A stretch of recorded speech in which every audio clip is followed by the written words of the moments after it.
dia akan diberikan rezeki oleh Allah dengan jalan yang tidak disangka-sangka.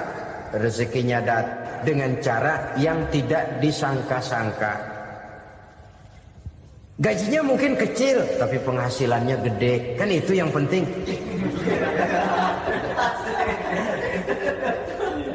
Gaji dan penghasilan kan lain tuh.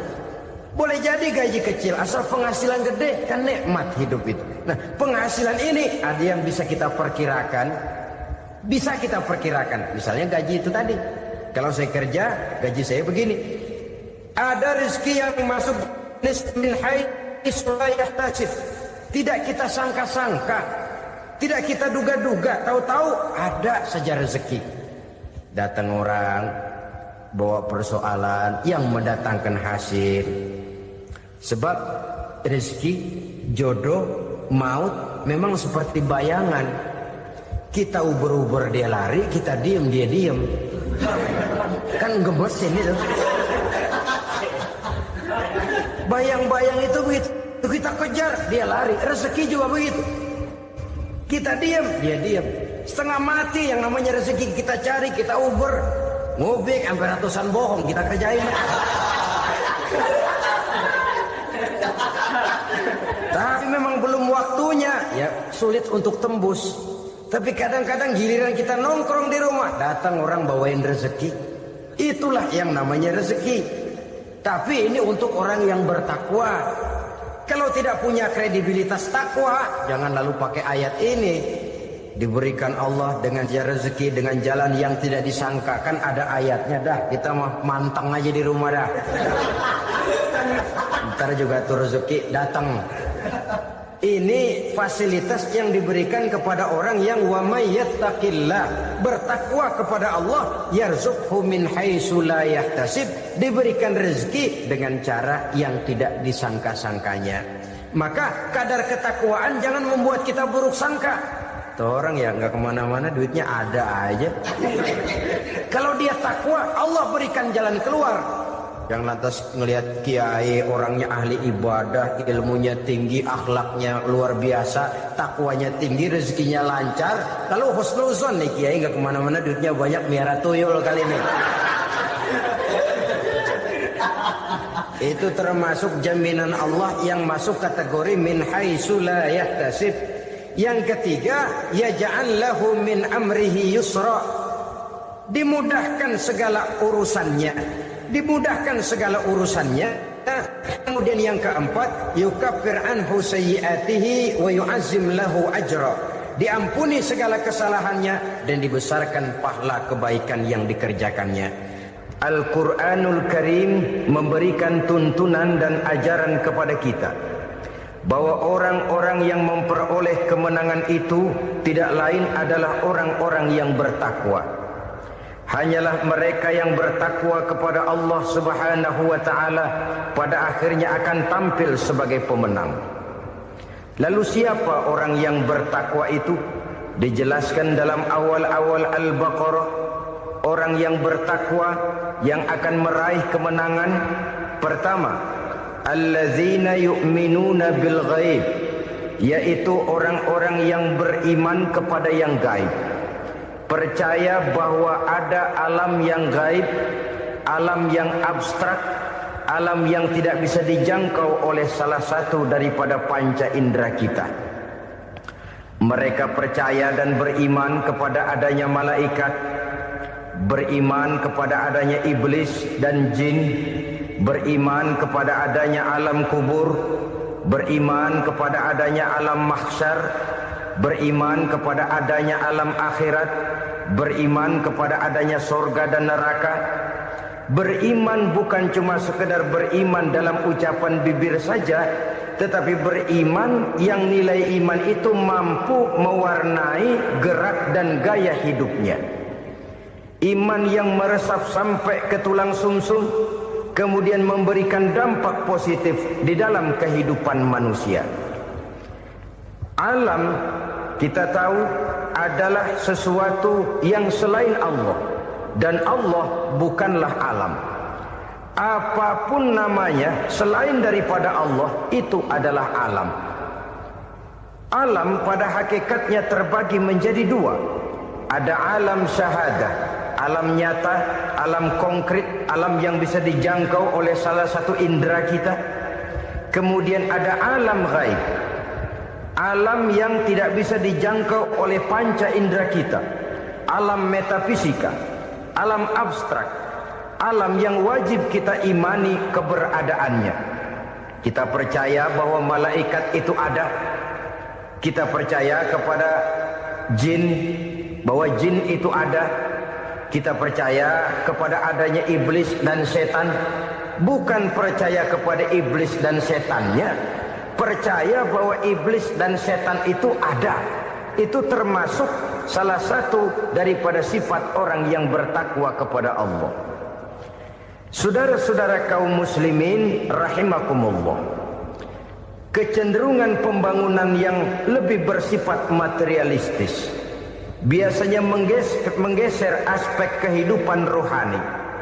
Orang berpikir empiri, dan dalam pola pikir yang demikian maka alam gaib tidak lagi mendapat perhatian. Aspek kehidupan yang bersifat rohaniah malah mulai ditinggalkan. Akibatnya terjadilah kepincangan di dalam kehidupan kita. Pernah ada satu pengalaman pribadi dalam perjalanan kembali ke tanah air. Dalam pesawat di sebelah kanan saya duduklah seorang Jerman namanya Heiner Simonsen. Iseng saya ajak kenalan, saya ajak ngobrol, saya tanya dia. Saya bilang, Mas Heiner ini, kalau pesawat yang kita tumpangi ini jatuh ke bawah, kira-kira apa yang bakal terjadi, Mas? Dia bilang, kita semua akan mati. Begitu? Iya. Oke. Apa itu mati? Tanya saya. Dia bilang, untuk tahu apa itu mati, kita harus tahu lebih dahulu apa itu hidup. Saya pikir nih bule bisa ngomong juga. Baiklah kata saya. Apa hidup menurut Anda itu? Oh, hidup itu dia bilang, kalau seluruh anggota badan kita bekerja secara normal. Paru-paru memompa darah secara normal, jantung berdetak secara normal, sel-sel tubuh bekerja secara fit, dan organisme tubuh hanya mau bekerja secara normal, dia bilang. Kalau kita memberi makan yang cukup, menu yang teratur, dan gizi yang lengkap. Saya bilang, kesimpulannya apa, Nar? Dia jawab, hidup adalah dari tangan ke mulut. Life is from the hand to the mouth, kata dia. Hidup adalah dari tangan ke mulut. Jadi masalah hidup tidak lebih daripada masalah isi perut. Orang pergi pagi, pulang sore, peras keringat, banting tulang, perut yang dibelain. Saya bilang, you are wrong. Sampean salah, Ner. Kamu orang Islam bukan? Bukan. Pantas. Kenapa saya salah? Dia bilang, ya jelas salah. Salahnya di mana? Kamu ini manusia. Kalau hidup cuma dari tangan ke mulut, saya bilang, kambing di kampung saya juga begitu pikirannya, Ner. Itu kambing di kampung saya, asal perutnya kenyang, sudah hidup dia. Perkara besok bagaimana, lusa prospeknya macam mana, bulan depan ada apa, kambing nggak pernah mikir.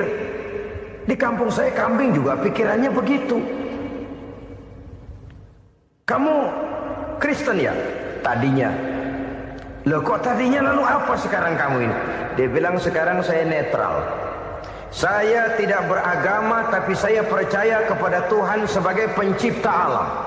Saya ingat benar dia bilang, I haven't any religious, but I believe to God as the creator of the world. Kenapa bisa netral begitu, Ner? Habis saya bingung katanya. Islam bilang Islam baik, Kristen bilang Kristen baik, Hindu Buddha bilang Hindu Buddha baik, semua agama baik. Saya netral sekalian, nggak beragama. Yang penting saya percaya kepada Tuhan. Saya bilang, Ner, kamu ini kayak orang mau beli celana, lalu bingung Yang satu bilang Levi's bagus, yang satu bilang Blue Jean hebat, yang satu bilang Wool England hebat. Celana ini hebat, celana itu bagus, celana ini hebat. Semua celana bagus, kamu bingung. Akhirnya netral, tidak pakai celana. Itu juga salah. Saya pikir-pikir, kemudian saya melihat bahwa dua pola berpikir Henner ini nampaknya sudah mulai menggejala di lingkungan masyarakat bangsa kita.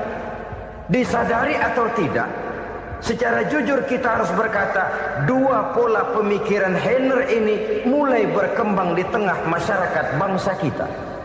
Pertama, pola pikir materialisme. Hidup adalah dari tangan ke mulut. Masalah hidup tidak lebih masalah isi perut. Itu yang perlu dibela, dan disitulah arti kehidupan.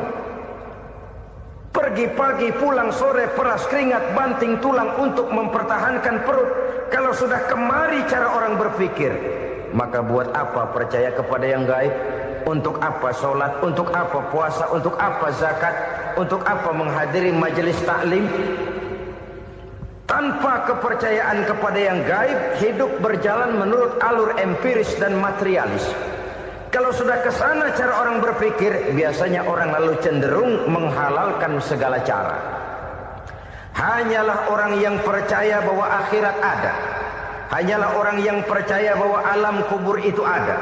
Hanyalah orang yang percaya bahwa malaikat itu ada, hidupnya akan lebih terarah dan terkendali. Karena kepercayaan kepada yang gaib, yang merupakan fase daripada kehidupan setelah hidup yang sekarang ini, mewarnai gerak pribadi seseorang di dalam dia melakukan kegiatan hidupnya. Pola berpikir materialisme, disadari atau tidak, mulai menggejala di lingkungan masyarakat bangsa kita. Hidup tidak lebih dari urusan tangan ke mulut, mulut ke tangan, tangan ke mulut. Asal perut sudah kenyang, hiduplah sudah. Perkara bagaimana prospek hari yang akan datang, bagaimana akhirat, tidak jadi persoalan. Ini yang oleh Nabi diperingatkan, ad-dunya sijnul mu'min wa jannatul kafir. Dunia adalah penjara bagi orang beriman dan surga bagi orang kafir. Dulu di zaman Belanda hadis ini pernah disalah tafsirkan, disalah artikan, digunakan sebagai senjata untuk mengkebiri dan membuat impoten umat Islam. Sudahlah, umat Islam gak usah macam-macam, kata Belanda. Dunia ini kan penjara buat orang Islam, surga buat orang kafir. Di penjara jangan bertingkah.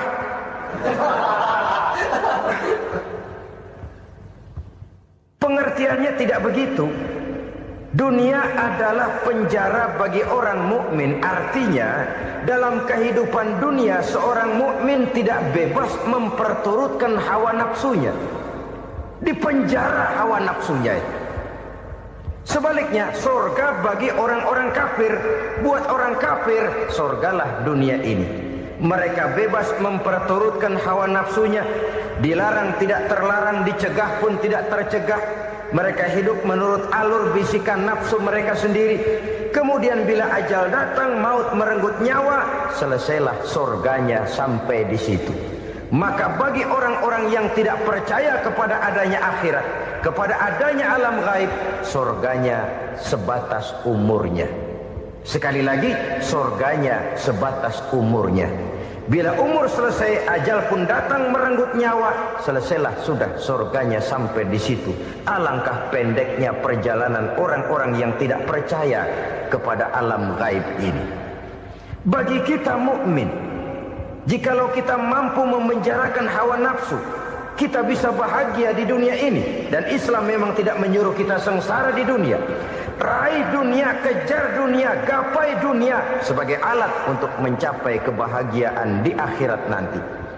Hidup adalah satu perjalanan panjang yang terbentang sejak kita terlahir dari alam rahim sampai kepada alam akhirat nanti. Andai kata kita gagal meraih kebahagiaan di dunia, toh kita masih punya akhirat. Tapi jangan jadi dalil yang melemahkan semangat. Biarin dah kita di dunia kebelangsak, yang penting akhirat. akhirnya dunia benar-benar kebelangsak. Bagaimana dunia ini bisa kita raih, dan bagaimana meraih dunia untuk menunjang kepentingan akhirat nanti. Yang kedua, dari pikiran Heiner yang saya lihat menggejala di lingkungan masyarakat bangsa kita, timbulnya manusia-manusia netral. Seolah-olah Tuhan yes, agama no. Sama Tuhan percaya, agama ogah. Tuhan ngangguk, giliran agama godeng. Padahal hampir dalam setiap ayat dalam Quran, kata-kata amanu biasanya bergandeng dengan wa amilus sholihat, iman dan amal soleh. Ini sebagai isyarat Tuhan dan agama jangan pernah dipisah-pisah. Apabila kita bertuhan, maka kita harus beragama. Apabila kita beragama, maka agama itu harus bersumberkan dari Tuhan yang kita imani itu. Tidak mungkin kita pisah, Tuhan yes, agama no. Sama Tuhan percaya tapi agama bikin sendiri. Sembayangnya cukup bengong 2 jam madep mulon.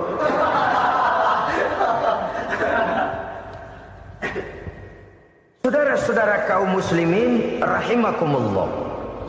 Jadi dengan demikian, agama yang kita akui merupakan unsur mutlak di dalam pembangunan sekarang ini, merupakan bagian dari kehidupan yang menuntun kita bahwa di balik alam nyata ini, di balik alam syahadah ini ada alam gaib. Dan mudabbir, murabbi, yang mengatur, yang menguasai, yang memelihara baik dia alam nyata, baik dia alam gaib, tidak lain adalah Allah Subhanahu wa taala. Di sana ada satu super power, satu maha kekuatan yang kita perlu bersandar kepadanya. Sebagai makhluk nyata yang hidup di alam nyata, berbuatlah secara nyata sebagaimana harusnya kita berbuat. Karena Islam jelas bukan agamanya orang pemalas. Islam jelas bukan agamanya orang yang mengajarkan setelah selesai sholat boleh duduk, nggelenggem ayam-ayam ndelohom, menghitung bintang di langit sambil menunggu keajaiban. Tidak. Islam adalah agama yang mengajarkan apabila sholat sudah selesai kamu kerjakan, bertebaranlah di permukaan bumi, cari karunia Tuhanmu. Jangan hidup berpangku tangan menunggu keajaiban. Karena hidup bukan undian. Jangan berharap untung besar tanpa mau peras keringat. Tapi di sebalik itu toh kita juga harus yakin bahwa di sisi usaha nyata yang kita lakukan ada satu super power, satu maha kekuatan gaib yang menentukan berhasil dan tidaknya usaha kita. Kepercayaan kepada hal semacam inilah yang mendorong kita untuk mempunyai sandaran vertikal, agar jikalau usaha ini berhasil, kita tidak lupa diri dan lupa daratan. Jikalau usaha ini gagal, kita tidak putus asa dan buruk sangka, tidak cupik pandangan dan sempit hati, tapi mampu melihat persoalan dengan kacamata putih sambil husnuzon kepada Allah Subhanahu wa ta'ala. Kita percaya malaikat itu ada. Ada yang namanya Raqib dan Atid, mengawasi gerak hidup kita sampai kepada gerak hati kita.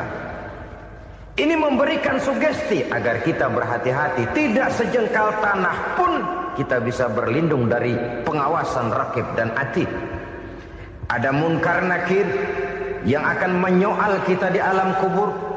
Ada malaikat Malik, penjaga neraka. Ada malaikat Ridwan yang menjaga surga.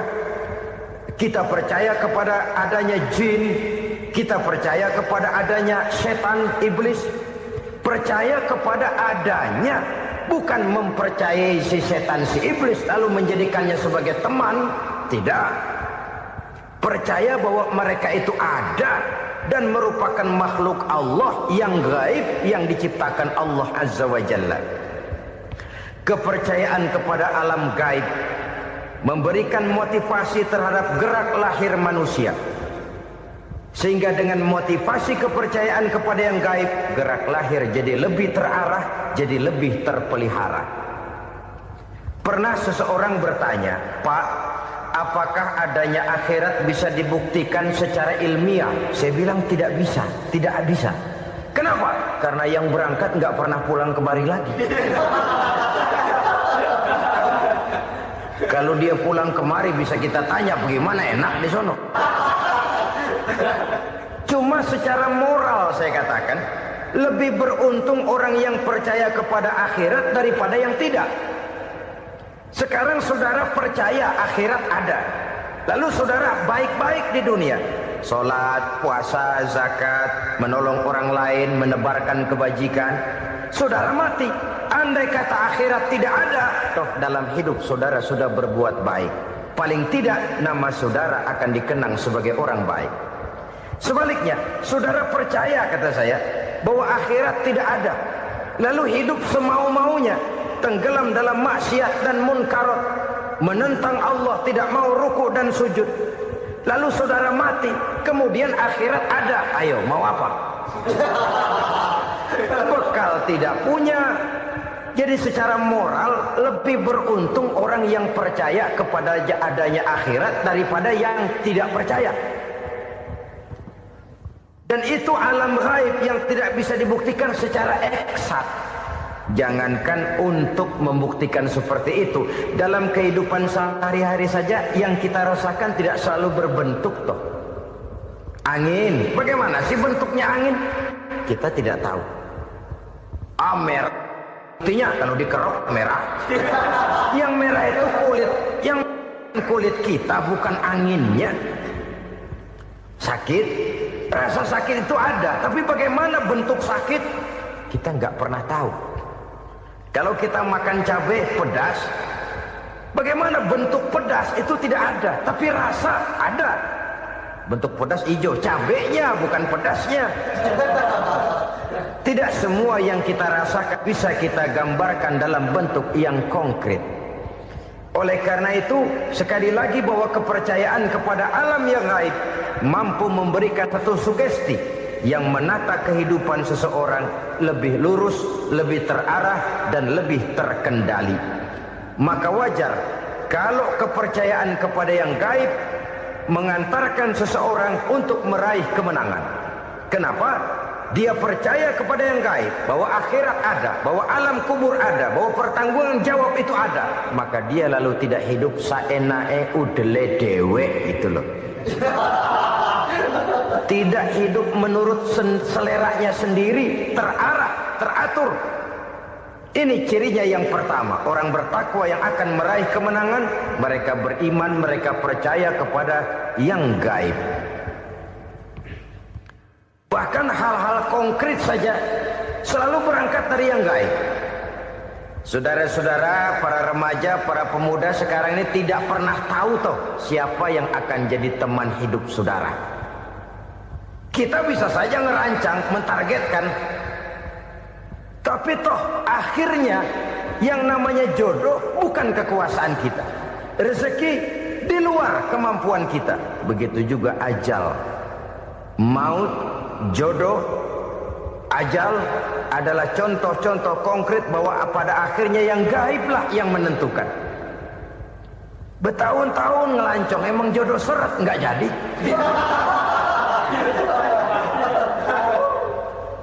Begitu kenal baru setengah malam nginep ditangkap hansip kan.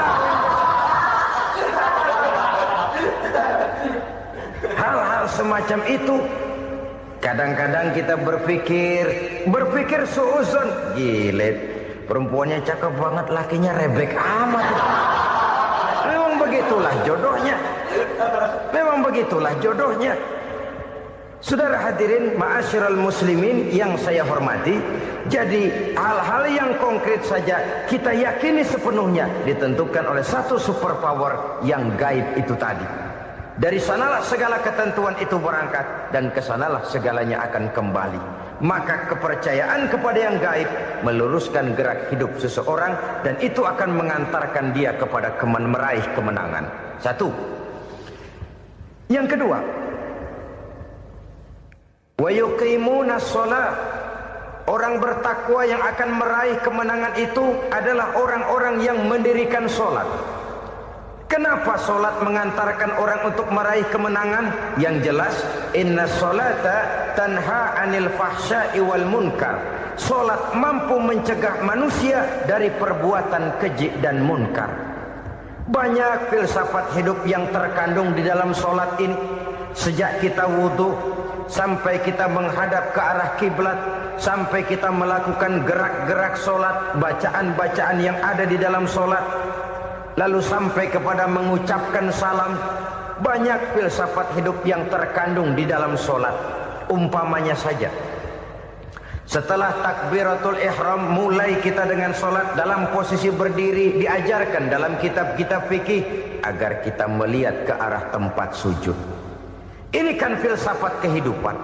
Kalau kamu solat dalam posisi berdiri, lihat tempat sujud.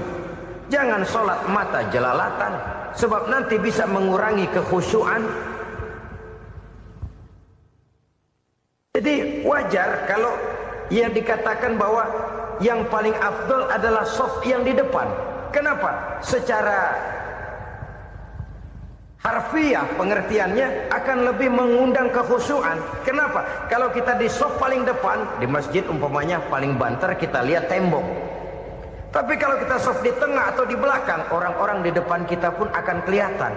Yang bajunya loreng, yang bajunya genggang, yang bajunya macam-macam. Kita lihat, kadang-kadang kita pikirin, ada yang bajunya bolong. Kita sholat tapi dalam hati, ini orang bajunya robek yang nggak tahu apa. Ada saja hal-hal yang mengusik kekhusyuan kita.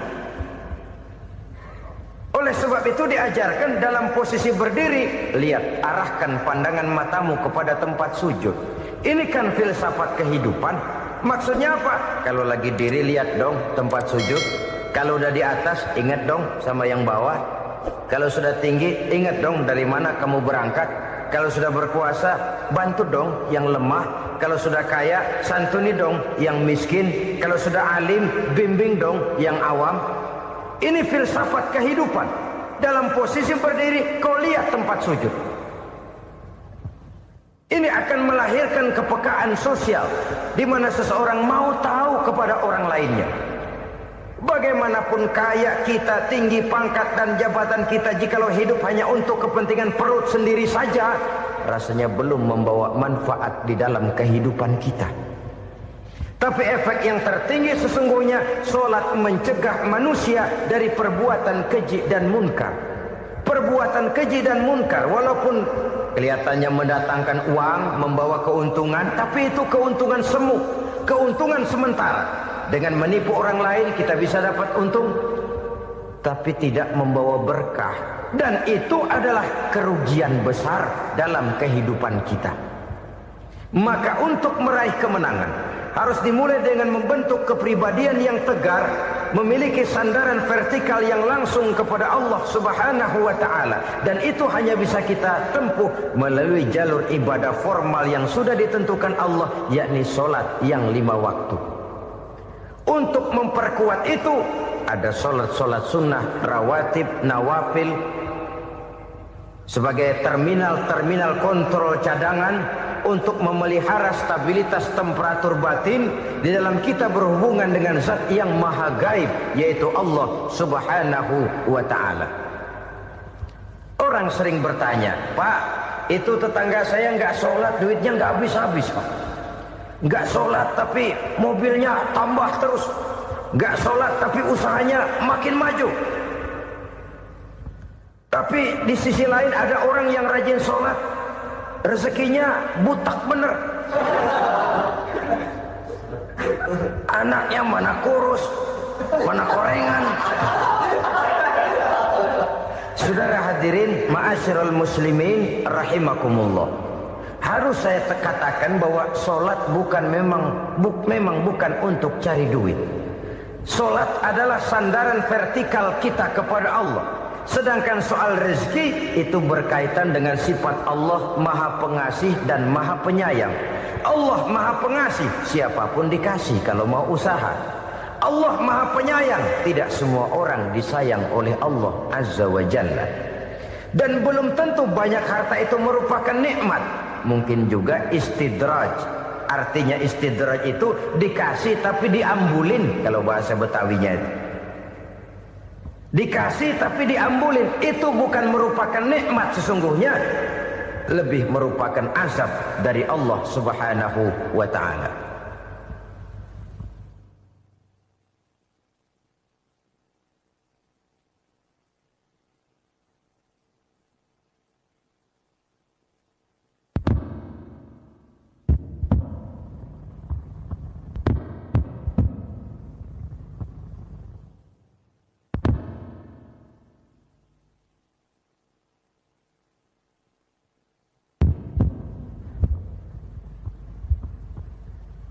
agama, mempunyai sistem sholat.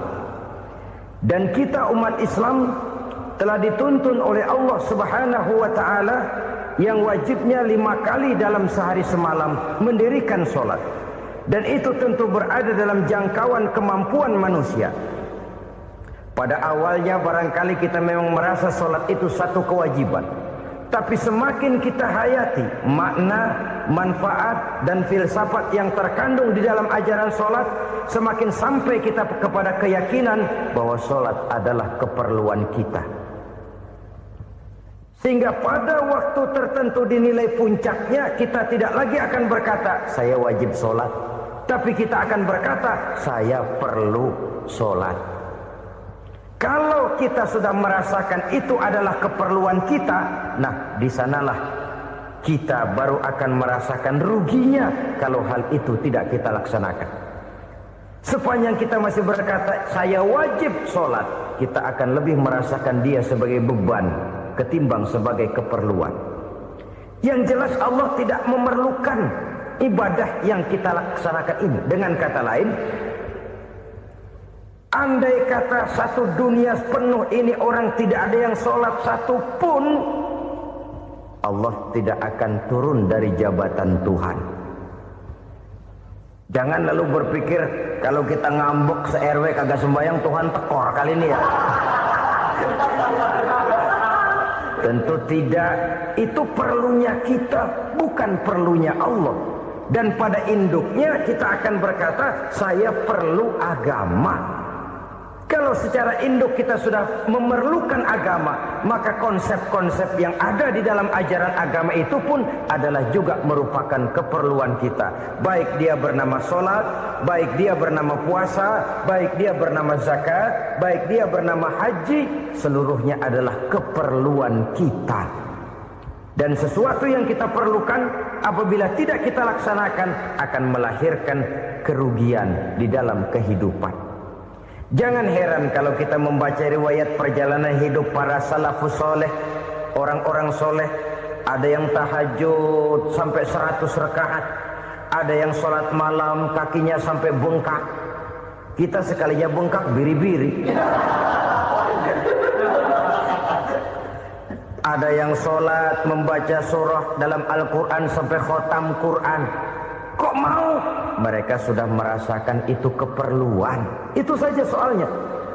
Satu saat pun jikalau kita merasa bahwa itu keperluan saya, kita pun akan melaksanakan seperti itu. Keperluan saya dalam kehidupan. Inilah yang kedua. Yang ketiga, orang bertakwa yang akan meraih kemenangan itu, wa mimma razaqnahum yunfikun. Mereka membelanjakan sebagian daripada rezeki yang diberikan Allah kepada mereka. Mereka infakkan di jalan Allah. Ada satu dialog menarik. Satu hari seorang anak muda bertemu dengan seorang kakek-kakek yang sudah dikenalnya baik. Bertanyalah anak muda ini, "Kek, umur kakek berapa tahun?" 15 tahun, kata si kakek. Anak kakek berapa orang? 1. Harta kakek berapa banyak? 15 juta. Si anak muda ini bengong. Lalu protes. Kok kakek bohongin saya? Kenapa? Saya tahu umur kakek 70 tahun. Kenapa ngaku 15? Saya tahu anak kakek 5. Kenapa bilang 1? Saya tahu kakek miliuner. Miliaran uang kakek. Kenapa ngaku cuma 15 juta? Begini, kata si kakek tadi. Benar, umur saya 70 tahun. Tapi dari umur yang 70 tahun itu baru 15 tahun terakhir ini saya merasakan ibadah kepada Allah. Meninggalkan maksiat, jauh dari segala macam munkarat. Maka yang 15 tahun inilah yang benar-benar saya rasakan sebagai umur saya.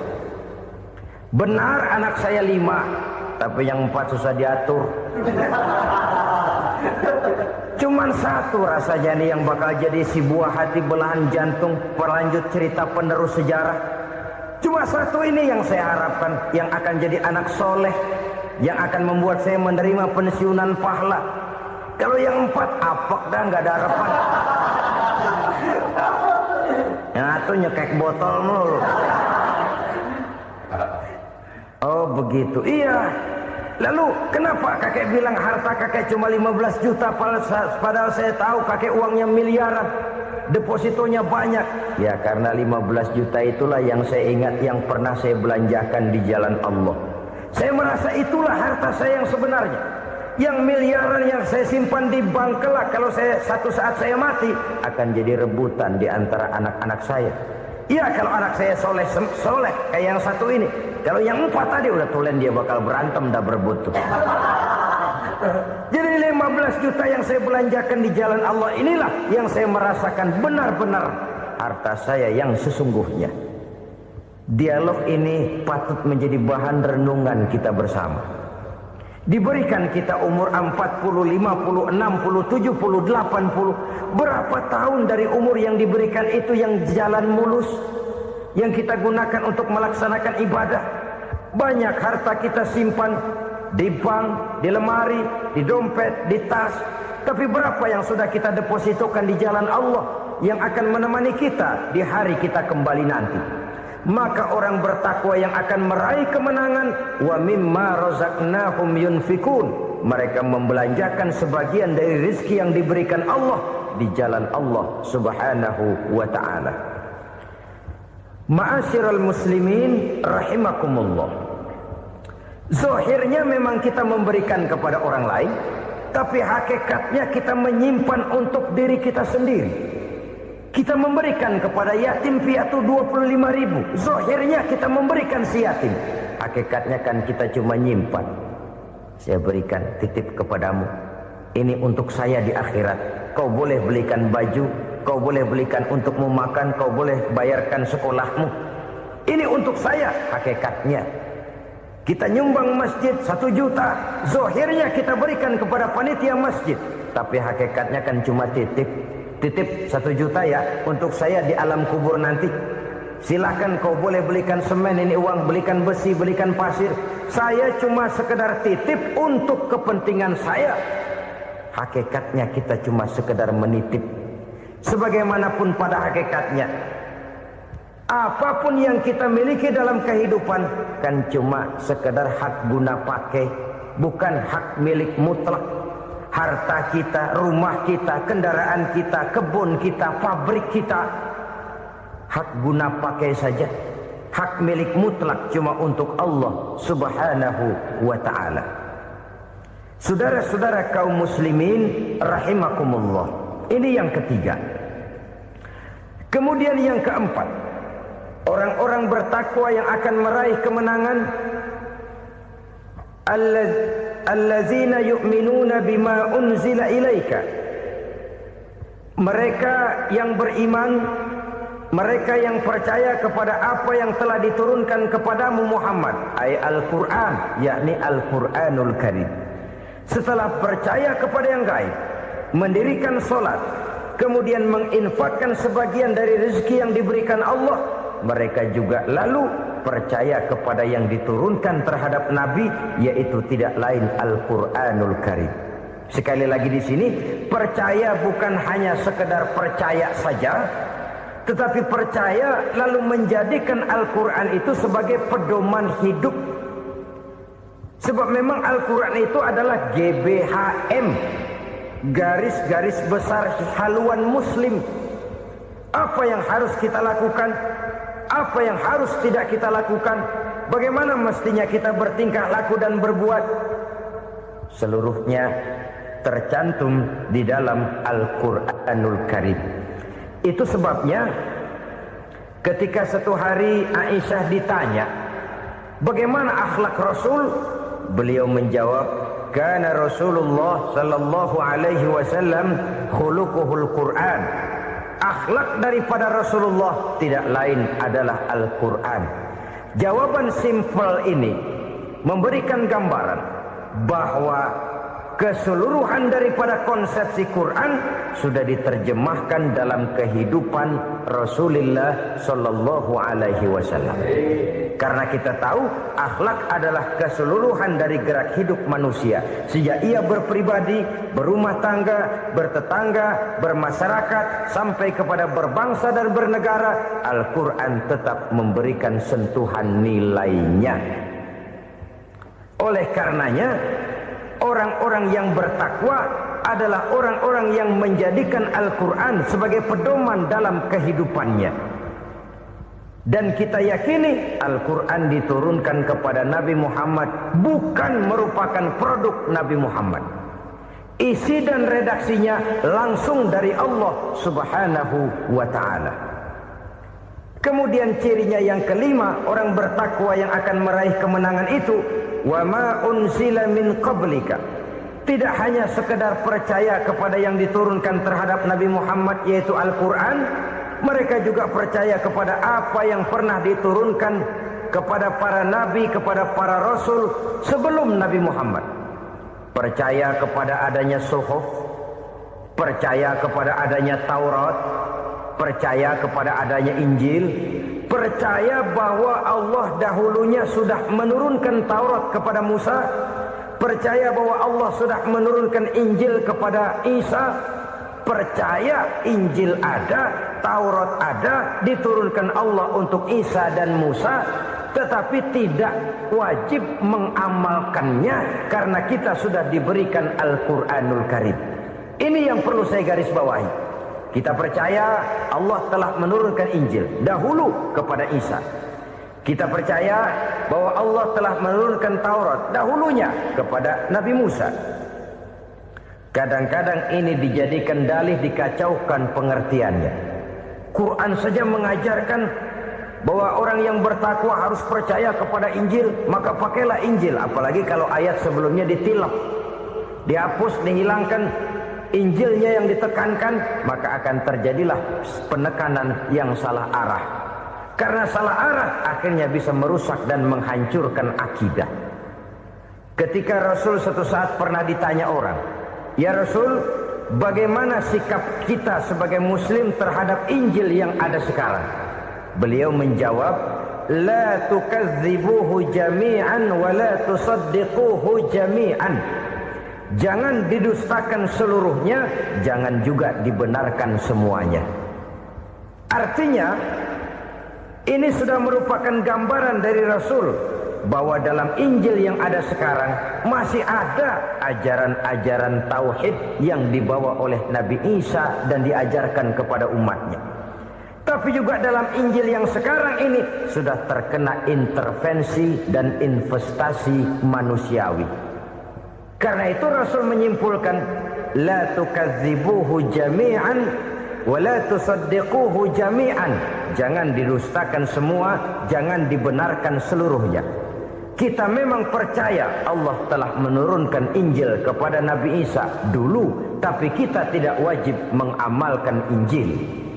Kita percaya Allah telah menurunkan Taurat kepada Nabi Musa, tapi kita tidak wajib mengamalkan kitab ajaran Taurat. Yang wajib kita percayai dan kita amalkan hanyalah Al-Quranul Karim. Kenapa? Oleh karena baik yang ada di dalam Taurat, baik yang ada di dalam Injil, tentu tercakup di dalam Al-Quran sebagai kitab terakhir yang diturunkan oleh Allah Subhanahu wa ta'ala. Dan itu wajar. Kalau seorang pejabat mau mengeluarkan satu keputusan baru, tentu dia harus meninjau keputusan-keputusan lama. Andai kata dianggap tidak berlaku, dianggap tidak relevan lagi, maka keputusan-keputusan lama itu tentu sudah dianggap tidak berlaku. Sebagian daripada aturan-aturan dalam keputusan lama yang masih dianggap relevan tercantum dalam keputusan baru yang wajib diamalkan. Begitulah hubungannya antara Al-Quran, Taurat, Zabur, dan Injil. 4 kitab samawi yang diturunkan Allah masing-masing kepada Zabur untuk Nabi Daud, Taurat untuk Nabi Musa, dan Injil untuk Nabi Isa alaihi wassalatu wassalam. Ketiga-tiga kitab itu kita percayai adanya. Kita yakini Allah telah menurunkan Zabur, Taurat, dan Injil. Tapi kita tidak wajib mengamalkannya. Yang wajib kita mengamalkannya sekarang ini tidak lain hanyalah Al-Quranul Karim saja. Karena ia mencakup apa yang ada di dalam Zabur, apa yang ada di dalam Taurat, dan apa yang ada di dalam Injil. Keotentikannya bisa dipertanggungjawabkan. Ya, tapi kan Nabi Muhammad sudah mati 14 abad yang lalu, dan di zaman beliau Al-Quran kan belum dikodifikasikan, belum ditulis. Bagaimana keotentikannya bisa dipertanggungjawabkan? Mudah saja. Allah berjanji, inna nahnu nazzalna dzikra wa inna lahu lahafizun.